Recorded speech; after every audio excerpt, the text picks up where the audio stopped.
third and final ADAC F4 Germany race of the weekend is just a few moments away, and what a spectacular weekend it has been thus far. 2 wins to Taylor Barnard and PHM Racing.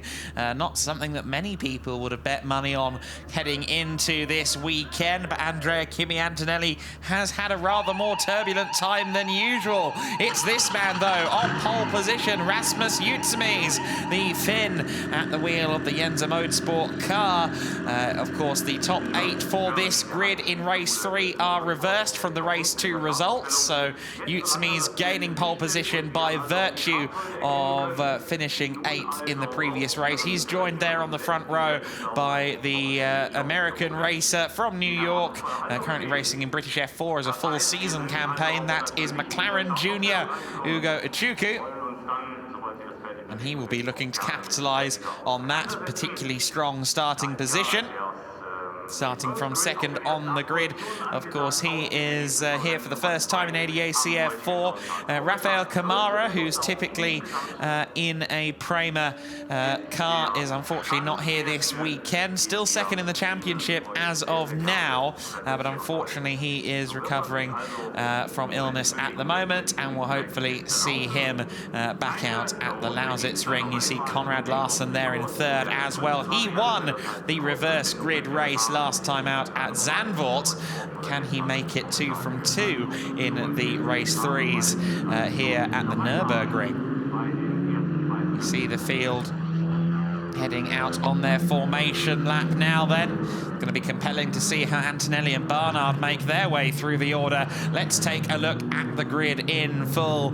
It is Rasmus Utsmies alongside Ugo Echuku on the front row of the grid. Second row, Conrad Larson and James Wharton, both from Prema. Charlie Wirtz and Nikita Bedrin on row 3. Row 4, Andrea Kimi Antonelli joined by Taylor Barnard.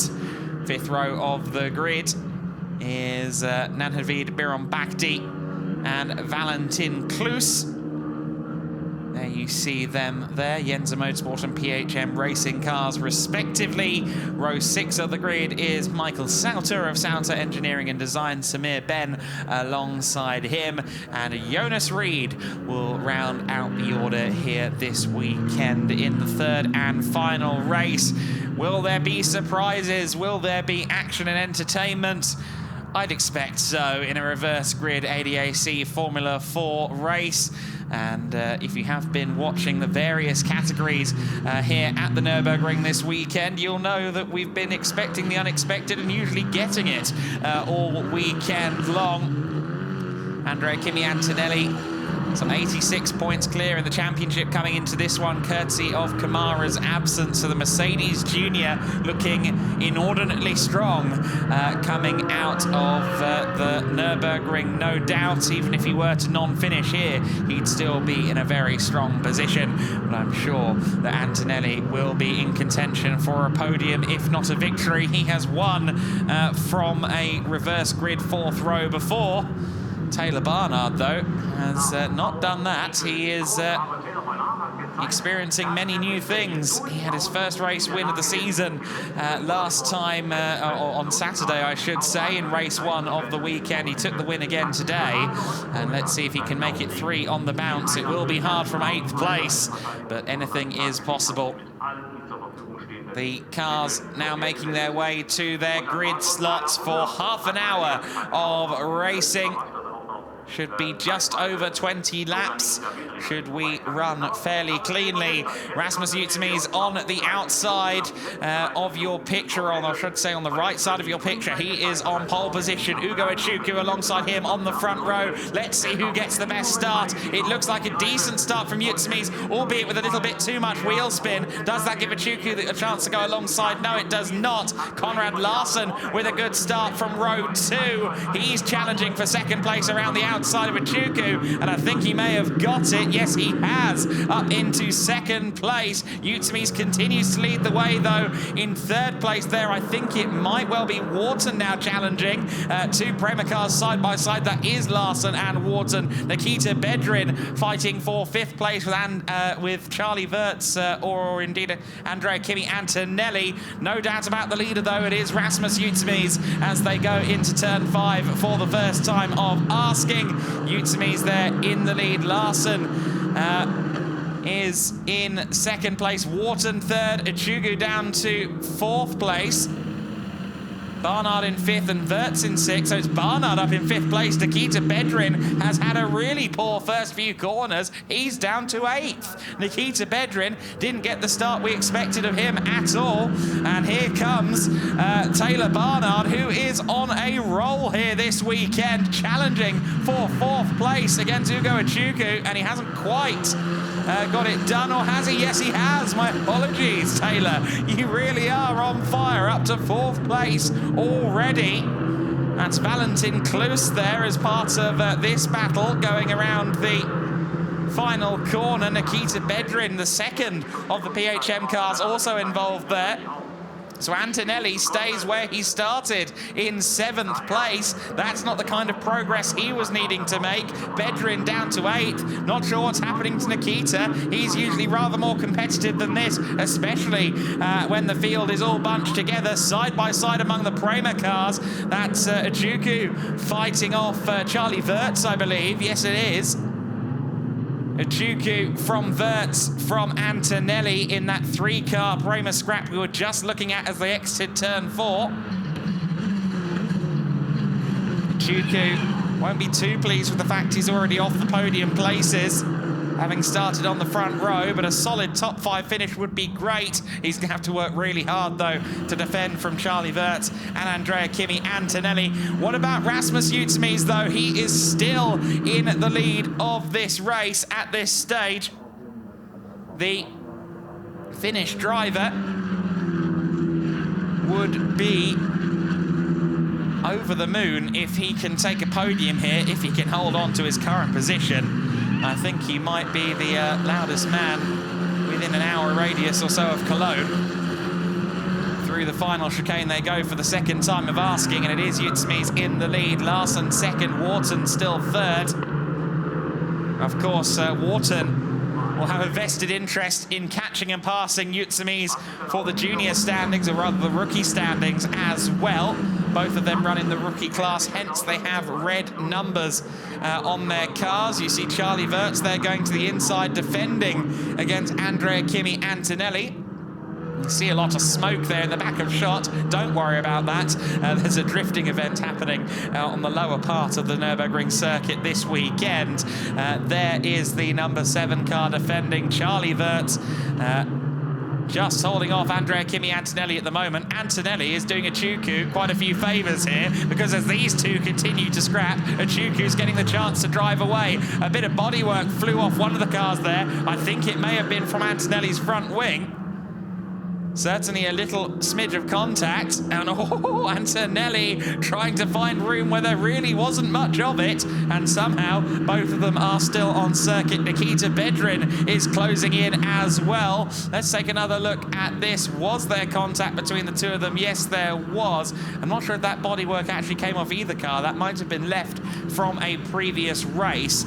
It's been confirmed on the timing screen as well, incidentally, that the start is okay. No one set to be penalised for their starts. Now, you may remember race 1, of course, both Charlie Wirtz and Andrea Kimi Antonelli had 5-second penalties owing to jump starts. So thankfully, no repeat of that this time. Rasmus Utsumis will be driving through the mirrors, and in his mirrors is a long queue of Tatuus Formula 4 chassis.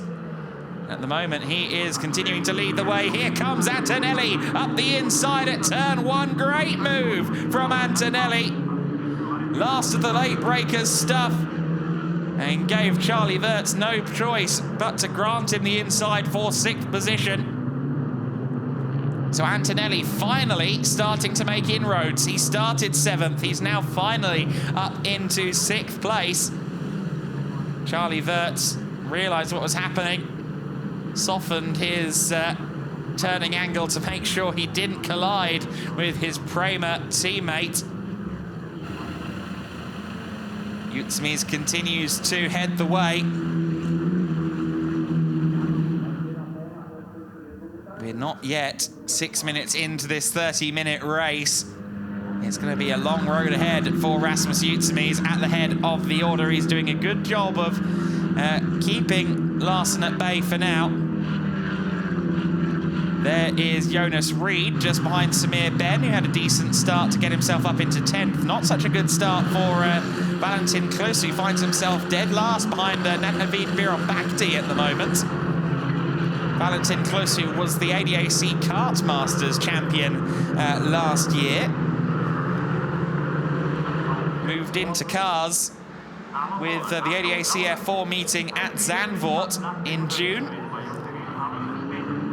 I'm sure we'll see him continue to develop.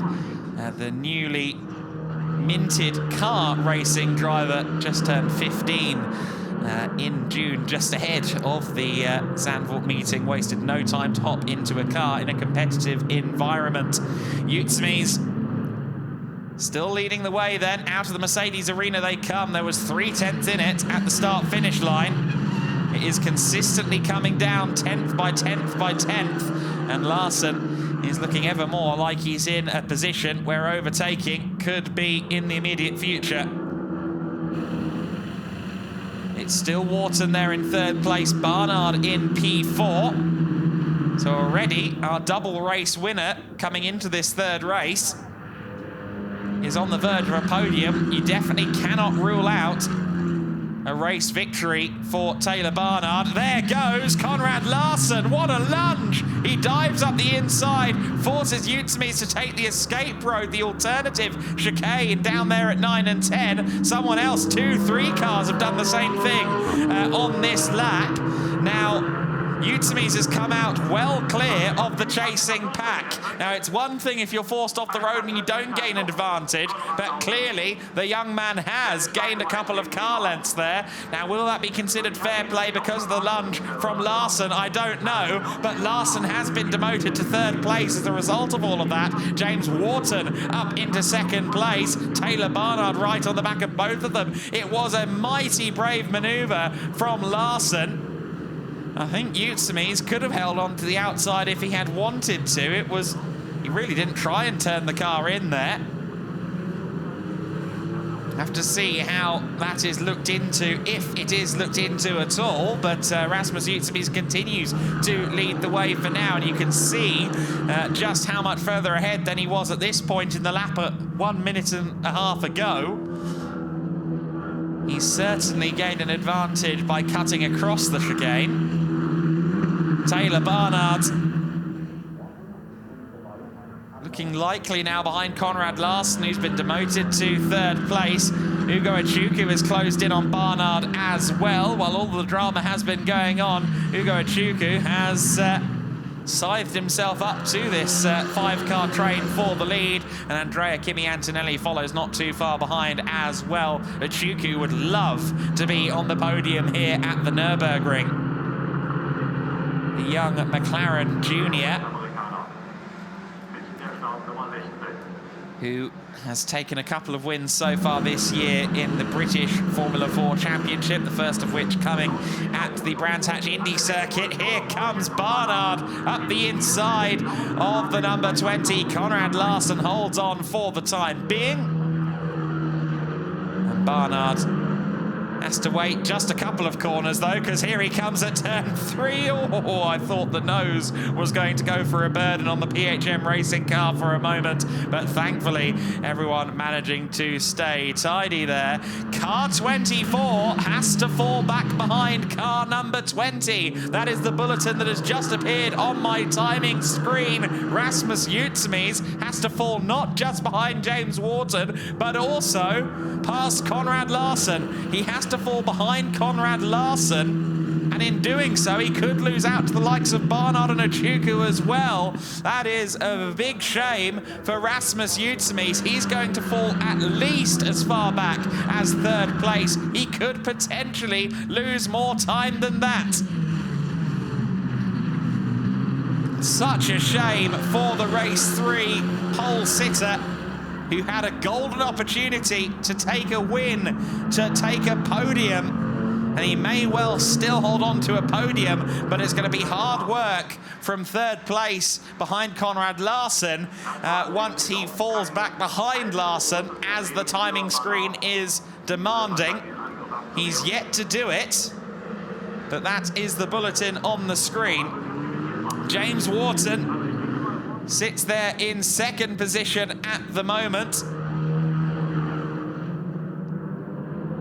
And he is about to inherit a lead as soon as Rasmus Utsmies makes the required decision to fall back behind Larson. Wharton closes in and gets past rather easily. I think this is the moment that Utsmies gives the positions back.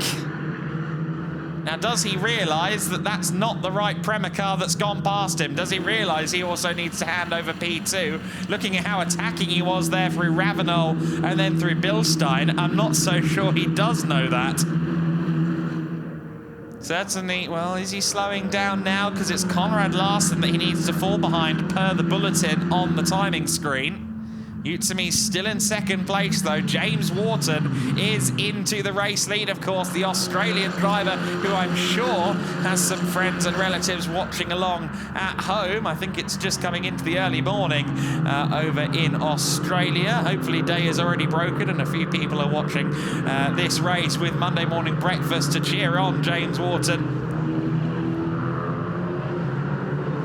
So Utsmies is down to 2nd place. Conrad Larson is behind him, and it's Larson that he is supposed to fall behind. He is yet to do so.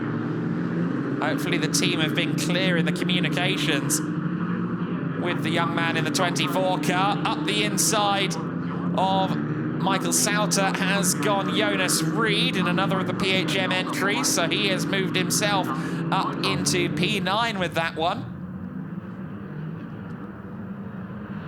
And Wharton is building a gap over Rasmus Utsmies of ADAC Motorsport at the moment. Utsmies is still yet to give the position back to Conrad Larson. And if he doesn't do it before too long, it's going to turn into a harsher penalty, I'm afraid.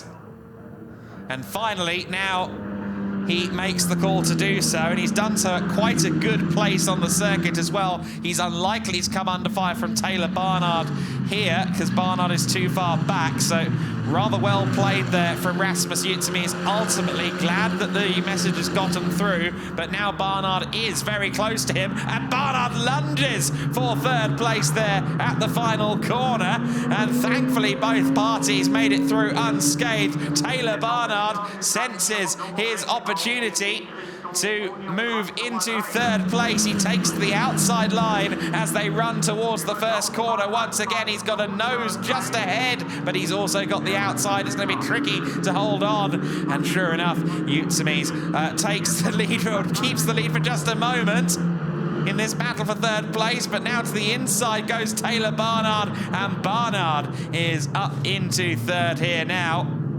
Can Utsmies hold on around the outside at 4? Very tricky to do. You can bounce yourself over the tarmac runoff on the exit of 4 if you want to, but you stand a good chance of facing the wrong way. Utsmies has decided to fall back behind Taylor Barnard for now, but I'm sure if he gets half an opportunity, he will try and dive back through. On this lap as well, Andrea Kimi Antonelli has moved up into 5th place, so Achuku has lost a position there to Andrea Kimi Antonelli. Antonelli into the top 5. And his next target is that man Rasmus Utsmies, who allowed the Conrad Larson Prema car through, and then ended up losing 3rd place as a result of it as well. Always tricky to do that in a close-knit field. If you're told to drop behind someone, you often end up losing more positions than intended, and that's exactly what's happened on this occasion. Barnard through into third place. He's 3.3 seconds off the race leader, James Wharton. Conrad Larson is 1.1 seconds up the road from Taylor Barnard. So does Barnard's progress stop here, or can he move himself into second, or perhaps even first place? It is a very healthy advantage for James Wharton at this stage. We've also had into the pits Valentin Kloos. Didn't see any sign that I recall of him having issues, but nonetheless, Valentin Kloos is in the pit lane and may well go no further. Rasmus Utsumi under pressure now from Andrea Kimi Antonelli, the Mercedes junior driver for Prema. Would certainly want to keep his highly successful run of podiums going. 4th place, the only blemish to his podium record so far in this ADAC F4 Germany season. Rasmus Utsumi's unlikely now to score a podium unless Barnard falls back into his clutches, but I think Utsumi's is rather preoccupied with Andrea Kimi Antonelli now. You see there the car skating across the curbs in the hand of Antonelli out of T11. Now, did he get a good enough run to challenge into the first corner? Certainly he's got an abundance of slipstream available to him. Dives up the inside, and the position is made. Very much textbook driving from Andrea Kimi Antonelli. Still, I am rather surprised by the resounding lack of progress from Nikita Bedrin. He's still down in 8th place. He's 1.4 seconds off of Charlie Wirtz in 7th. So Nikita Bedrin from BHM Racing, who's often been just as quick as Taylor Barnard, or at least close to it, seemingly not with much form here in race 3 of the weekend. A huge shame for Nikita. He was very dejected, it must be said, on the podium in race 2, and of course he had that big dramatic moment on the very final lap as well with Andrea Kimi Antonelli at the 9 and 10 Vidal chicane. That did seem to be a bit of a blow to him. Hopefully he regroups and comes back stronger next time out in a fortnight at the Lausitz Ring, the Roval circuit, of course, the Euro Speedway Lausitz, as it was formerly known. It's James Wharton at the head of the order in this race with 12 minutes to go. We've already long passed the half-distance marker in this one. Here's a replay of Andrea Kimi Antonelli up the inside for 4th place. Nicely done. He now sets his sights on the podium, and Taylor Barnard, who I think this weekend has proven to be the primary nemesis of Andrea Kimi Antonelli. Utsumi's then down to 5th place. Next challenger for him is Ugo Ichuku. Ugo, I don't think, has had quite the weekend he would have appreciated. He ended up in race 1, stuck behind Valentin Kloos for a majority of the day. Didn't quite hook it together in race 2 either, but if he can get a top 5 finish out of today's 3rd and final race of the weekend, that would be a good note to move on. Of course, uncertain about his future within the ADAC F4 paddock, whether or not there would still be a car available for him once Rafael Kamara is able to rejoin us. And of course, he is also focusing on his British Formula 4 campaign, which is going very well. Currently 3rd in that championship.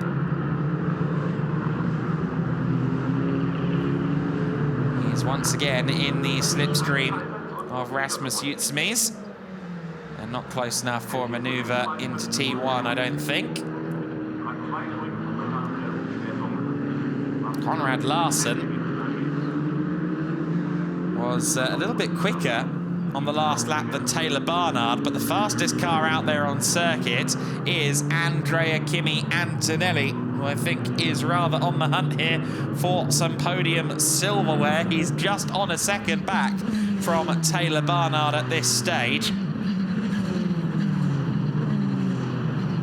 The young Italian has not finished any lower than 4th all year. As of now, of course, he would match that low finishing result of 4th, but a podium would be preference, I'm sure. Charlie Wirtz has also fallen off the back of this a little bit behind Ugo Chukwu. Nikita Bedrin under pressure from Jonas Reed in the back of shot as we now see them head through turn 8. So Jonas Reed closing in on his rather more experienced PHM Racing teammate.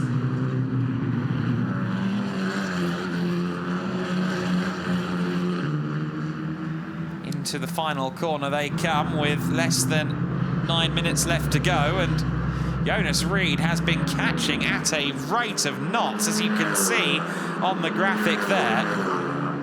I just get the feeling that Nikita Bedrin may have some kind of issue with the car in this third and final race. It hasn't appeared to be underneath him properly at any point in this race. Bedrin then into turns 3 and now 4, with Jonas Reed well in his wheel tracks. There's Charlie Wirtz. Fairly well clear of Bedrin in P7. Around turn 5 now, of course, that's cut through in the middle of the Nürburgring Grand Prix circuit, as Jonas Reed has a bit of a sideways moment, but that cut through we call turn 5 here on the Nürburgring sprint circuit is also a part of the circuit regularly used in the VLN endurance series here at the Nürburgring.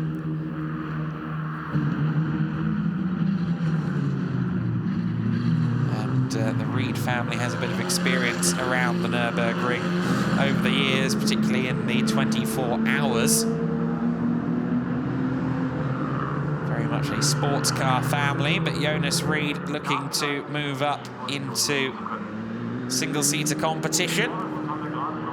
I'm sure a Porsche GT car could be in his future in some capacity, given family history. Here he comes, though, up the inside of Nikita Bedrin. Big lock-up. Does he get the car stopped? He does just about get the car stopped, but he doesn't claim the position. Bedrin holds on for the time being. Jonas Reed getting a little bit unsettled as he continues to press. And just about got it stopped. Didn't quite slow up enough for the apex of the corner. And Bedrin cut back nicely. Into the final half dozen minutes or so of this race we are, and James Wharton has absolutely driven away here. 3.5 seconds to the good. Gained the lead after Rasmus Utsmies served that penalty, allowing Conrad Larson back through. Of course, since James Wharton had passed Conrad Larson by the time the penalty was served, he inherited the race lead from Rasmus Utsmies. The battle between the PHM cars continues. Nikita Bedrin this time locking up massively at the Vidal chicane. Jonas Reed, looking to the inside, but not finding enough space for his Tatus T421. The Abarth-powered 180 brake horsepower Formula 4 car, Generation 2 machines we now run in this series. Jonas Reed again looking to the inside. Again, not quite getting there. Bedrin should be able to cover him off into turn 2 and does so, but I'm not sure Jonas Reed has had the last say here just yet. Let's have a look into turn 3. No, Bedrin once again closing the door. Doesn't matter if your foot's in the door, Jonas. I'm still closing it. I don't care if I break your foot, says Nikita Bedrin. And certainly Nikita has been an exciting driver to watch so far this season. Had a great campaign last year as a rookie class runner here in ADAC F4. Now in his second season of competition here. Here's Antonelli, just behind Taylor Barnard. And the PHM scrap continues. Nikita Bedrin once again holding off Reed. Curious to know exactly what's gone wrong for Nikita Bedrin in this one. I will say his speed traps seem to be a lot slower in select areas, especially at some of the faster splits around the lap. He seems to be a little bit down on speed in a straight line. Jonas Reed up the inside of Bedrin, and this time I think he may have got it done. No, never mind. Nikita Bedrin once again just about holds on. I thought that there might be a loss of either front, rear or both wings on the cars there for a moment, but Nikita Bedrin just about holds off Jonas Reed for another few corners or so. Nikita Bedrin never fails to be the main source of entertainment across a ADAC Formula 4 race. He's at it again, albeit much further down the order than he usually is here in 8th place.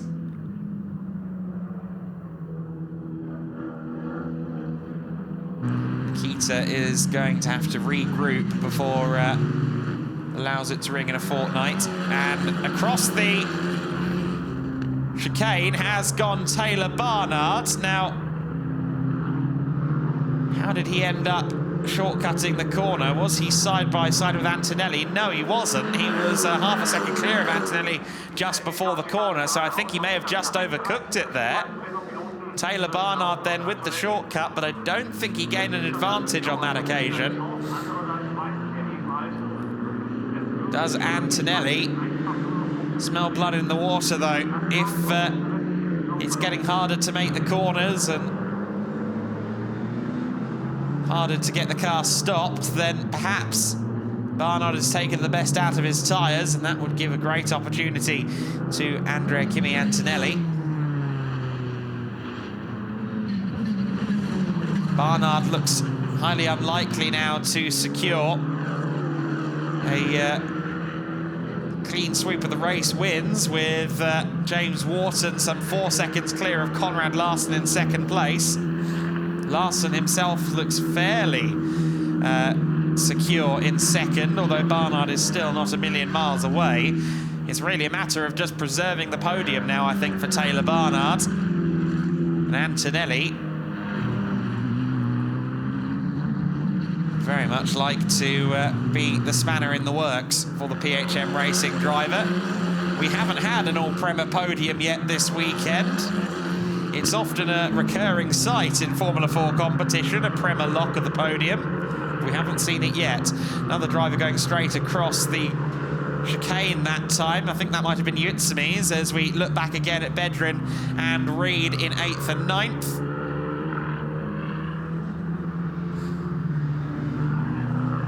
Still no change of position there, as the young German Jonas Reed continues to hold on to the back of Nikita, and here comes Antonelli again at turn 3. Bit of an alternative overtaking opportunity there at turn 3. We don't see many moves there, unless there's been a mistake from the party ahead. We've got 50 seconds left to run. I think we're going to get one more lap of racing here. We'll have to wait and see. I think Wharton is just about far enough around the circuit. Yes, he is far enough around the circuit to make it one more lap to go. So this is the penultimate lap of the race now. So time very much running out for Antonelli. We get a replay here of Biron Bakdi and Samir Ben. And Biron Bakdi pitched into a spin there. And then Samir spins in sympathy as well. Well, that looked a little bit clumsy, and Michael Sauter was fighting some oversteer there around turn 2 for good measure. Now, Biron Bakdi and Ben have got moving again, thankfully, so no obstructions down at the first corner. James Wharton begins his final lap of the race with a resounding 4.2 second advantage over Conrad Larson. Taylor Barnard and Andrea Kimi Antonelli are the second, third and fourth, but there goes Antonelli with a huge move at the first corner, dove to the inside of Taylor Barnard. Barnard tries to carry the speed all the way around the outside, but Antonelli gives him no choice, although there's now near contact again between them. Antonelli coming out of turn 2, shut the door, almost pushed Taylor Barnard onto the AstroTurf. Barnard responded in kind with a lunge up the inside at T3, but he's now fallen behind Antonelli. We're on the final lap of the race. Can Taylor Barnard respond? Can Taylor Barnard reclaim the podium that he has held for the last several laps of this race? He's not looking that close as we head through turn 7 at Bilstein for the final time, and he doesn't look like he's got that much grip in the mid-corner as well. He was fighting it every inch of the way. James Wharton, though, just coming around the final chicane now. And the red number 13, the rookie class runner, is just a couple of corners from home and the checkered flag. Barnard and Antonelli have remained in the same positions around the final chicane, and James Wharton claims what turned out to be a very comfortable win here in race 3 at the Nürburgring. And Antonelli at the line there allowed Taylor Barnard through. Okay, so that's very, very surprising. Perhaps that was a judgment call from the Prema pit wall, but he lifted off the throttle and allowed Taylor Barnard by. So Barnard claims his podium after all. Antonelli 4th, Utsumi's in 5th, and Ichuku rounding out the top 6. A solid showing for him. Well, Antonelli off the podium for the 3rd race. I think we're going to get a replay now of Wharton across the line, and hopefully we will also see what happened with Barnard and Antonelli. You see Antonelli very intentionally pulls off to the right-hand side, and through went Taylor Barnard to take the podium. So that was getting a bit trippy towards the end of that replay, wasn't it? But Antonelli settling for 4th. James Wharton, though, on the top step of the podium for Prema. Seems that Antonelli is in a bit of a rush to get back to the paddock. I think he wants to get home and regroup ahead of Lausitz in a fortnight. Very busy young man, as a great many of these Formula 4 competitors are, competing across multiple nations and multiple championships. And we now await the cars down in the pit lane. James Wharton claims the final ADAC F4 Germany win of the Nürburgring weekend ahead of Conrad Larson and Taylor Barnard. Antonelli taking 4th, Utsumi's in 5th, Ichuku taking 6th place ahead of Charlie Wirtz. Nikita Bedrin surprisingly off the pace, taking 8th position, just finishing ahead of Jonas Reed. Michael Sauter rounding out the top 10. Samir Ben and Nahavid Biron-Bakdi coming together at the end of the race there, and Biron-Bakdi ultimately taking 11th ahead of Samir Ben. A 30-second time penalty was applied to Samir Ben for that collision between the two of them ultimately, so he got a little bit of a slap for that one. James Wharton, though, is the race winner, receiving the plaudits from his crew. Of course, he also takes the junior class honours. Antonelli, with 253 points on the board, is your championship leader, now by a resounding 98 points. Rafael Kamara just about holds on to 2nd in the championship. Hopefully he's with us in a fortnight's time. Taylor Barnard in 3rd position, rounding out the podium in this one, and also now a comfortable 3rd place in the point standings too. Well, it's been a compelling weekend, hasn't it, here at the Nürburgring. This German circuit in sprint configuration never fails to provide intrigue. And, well, a weekend where Antonelli hasn't claimed a win. That's quite the head-scratcher, isn't it? A deviation from the norm, let's say. Antonelli, of course, did claim the win on the road in race number 1 of the weekend. However, he did later receive a 5-second penalty for a jump start, nulling the result. So 2 wins for this man, Taylor Barnard. He rounds out his weekend with a 3rd place finish. 2nd place for Conrad Larson, continuing some good form to take 2nd place. Of course, he had a win last time out at the Zandvoort circuit. And James Wharton, a race winner in ADAC Formula 4.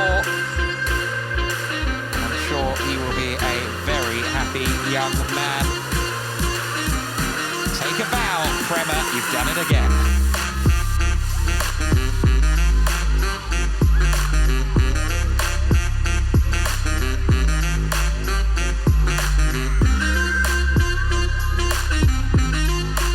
The Prema team, very, very successful, no matter where you look in the world of junior single-seaters. And once again, they had plenty of cars on the podium. Not quite a podium lockout. They lost that in the very final meters of that 3rd race, of course. Antonelli deciding to give the position back to Taylor Barnard. Incidentally, there was no notification of an investigation after that first few corners between Barnard and Antonelli. So there was no reason listed on screen for the positions to be swapped.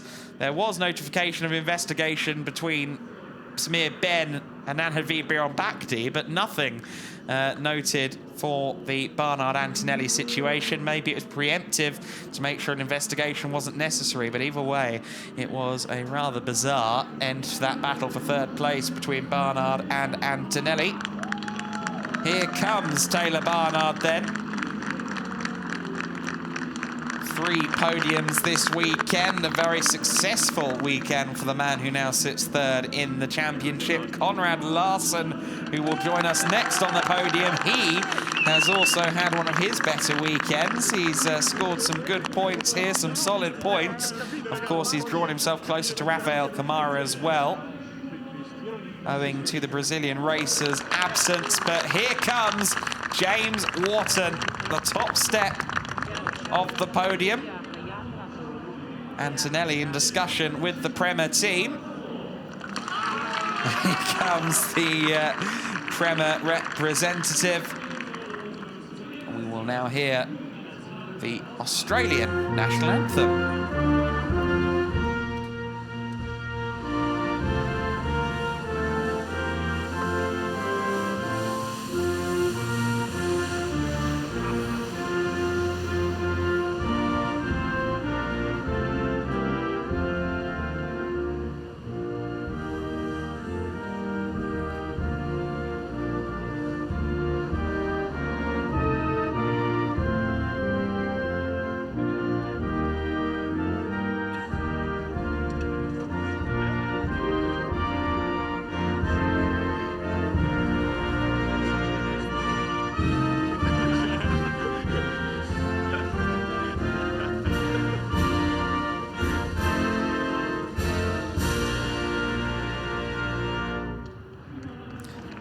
Of course, 2 wins in the same race for that man, James Wharton. He also claims the rookie honours, the rounding out of that podium in the rookie class. 5th place overall and 2nd in the rookie class for Utsumis Achuku, taking 6th place and 3rd in the rookie standings. Wharton has already received his trophy. Conrad Larson getting his trophy there for 2nd place. And rounding out the podium order is Taylor Barnard. Again, his most successful weekend of the year, no doubt about that. He will head home a happy man and hopefully rejoin us in similar form when we get to the Lausitzring in a couple of weeks. There is the junior or the rookie class trophy as well for James Wharton. And the team's trophy presented as well to the Prema outfit. Why do I get the feeling that that young man representing Prema for the team's trophy may soon be doused in some bubbly here on the podium? I'd run for it if I were you, sir. So there you go, the photos taken, and the drivers head from the Nürburgring with plenty of silverware, especially in the case of that man in the PHM outfit, Taylor Barnard. And there you go, the Prema representative getting the upper hand on his driver, James Wharton, a winner in ADAC F4, the Australian driver. A great race weekend for ADAC Formula 4 Germany.